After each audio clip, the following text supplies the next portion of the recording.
तमाम तलबा को खुश आमदीद। आज हम बोर्ड इम्तिहानात के लिए एक बहुत ही अहम बाब शफ़ी जावेद का लिखा हुआ भले बिसरे गीत समझेंगे। ये बाब इम्तिहान के नुक्ता नज़र से काफ़ी अहमियत रखता है, तो आइए इसकी गहराई में चलते हैं। तो सबके जहन में ये सवाल तो ज़रूर होगा कि भाई इस बाब से इम्तिहान में पूरे नंबर कैसे हासिल किए जाएं। तो फिक्र ना करें, आइए आज हम इसी सवाल का जवाब ढूंढते हैं।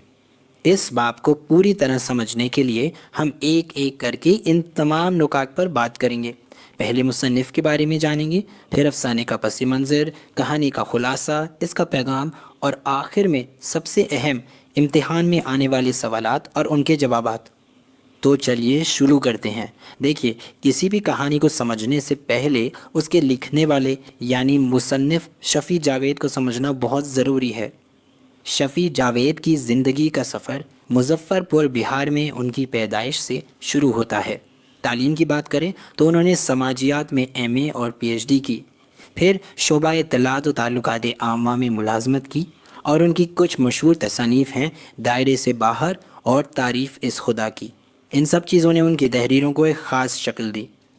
अच्छा, अब उनके लिखने का स्टाइल यानी उनका उसलूब ये बहुत अहम है। उनकी सबसे ख़ास बात यह है कि वो गहरे समाजी मसाइल को बहुत आसान और सादा ज़बान में पेश करते थे। इसी वजह से उनकी कहानियाँ पढ़ने वालों पर सीधा दिल पर असर करती हैं। ये पॉइंट नोट कर लो बेटा।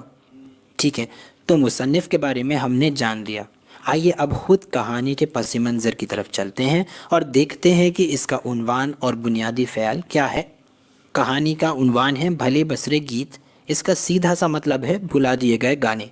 लेकिन ये सिर्फ गानों के बारे में नहीं है, ये दरअसल एक अलामत है, एक इशारा है उन भूली हुई यादों, एहसासात और गुज़रे हुए वक्त की तरफ।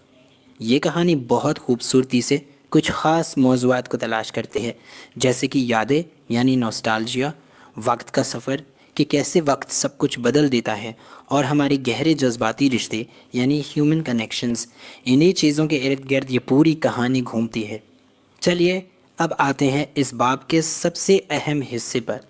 अब बुसरे गीत की कहानी देखते हैं कि आखिर इसका खुलासा क्या है। कहानी बहुत आसान मराहिल में आगे बढ़ती है। सबसे पहले हम मरकज़ी किरदार सैयद अज़ीज़ अहमद से मिलते हैं। वो रिटायर हो चुके हैं और अकेले रहते हैं। एक दिन उन्हें पुराने ग्रामोफोन के रिकॉर्ड मिल जाते हैं। बस यहीं से उनकी यादों का सफ़र शुरू हो जाता है। हर गाने के साथ उन्हें कुछ पुराना याद आता है और इस तरह माजी और हाल का एक तसादुम होता है। और ये लाइन देखिए, ये इस कहानी के पूरे एहसास को, पूरी फीलिंग को एक लाइन में बता देती है। बरसों बाद आज फिर ये भूला बिसरा गीत मेरे कानों में रस खोल रहा है। मतलब सोचे कितनी गहरी बात है। एक भूली हुई धुन सुनकर पूरा माजी, पूरा पास सामने आ गया। तो बुनियादी तौर पर इस कहानी में हर गाना एक चाबी की तरह काम करता है। एक ऐसी चाबी जो अज़ीज़ अहमद के माजी के दरवाज़े को खोलती है।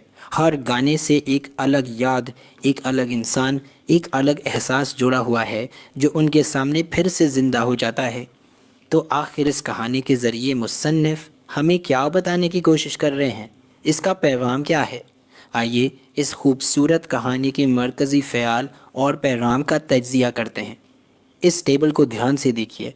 मुसन्निफ़ ने माजी और हाल का मवाजना किया है। माजी में क्या था? खुशगवार यादें, समाजी रिश्ते, सादगी और सुकून। और आज हाल में क्या है? तन्हाई, मशीनी ज़िंदगी, अफरा तफरी और बेचैनी। तो ये दिखाता है कि वक्त के साथ हमने क्या खो दिया है। तो इस कहानी का पैगाम क्या है? बहुत सादा। पहला, कि ज़िंदगी की छोटी छोटी खुशियों की बहुत अहमियत है। दूसरा, हमारी यादें हमारा सबसे कीमती ख़जाना है। और आखिर में मुसन्निफ़ आज की जदीद ज़िंदगी के अकेलेपन पर भी चोट करते हैं। ये नुकात इम्तिहानी सवाल के तौर पर बहुत अहम हो सकते हैं। चलिए अब सब लोग बिल्कुल ध्यान से सुनिए। हम आ गए हैं सबसे अहम हिस्से पर। इम्तिहान में कैसे सवालात आ सकते हैं और उनका जवाब कैसे लिखना है। आइए कुछ प्रैक्टिस करते हैं। एक बहुत आम सवाल जो अक्सर पूछा जाता है, अफसाना भले बुसरे गीत का खुलासा अपने लफ्ज़ों में लिखें। अब इसका जवाब कैसे लिखना है, पूरे नंबर हासिल करने के लिए इन 5 निकात को ज़रूर शामिल करें। पहले शफ़ी जावेद का छोटा सा तारुफ़, फिर मरकज़ी किरदार सैयद अज़ीज़ अहमद की रिटायरमेंट के बाद की ज़िंदगी, फिर ग्रामोफोन रिकॉर्ड से कैसे उनकी यादें ताज़ा होती हैं वो बताना। चौथा पॉइंट, कहानी का मरकज़ी ख़याल, यादें और वक्त।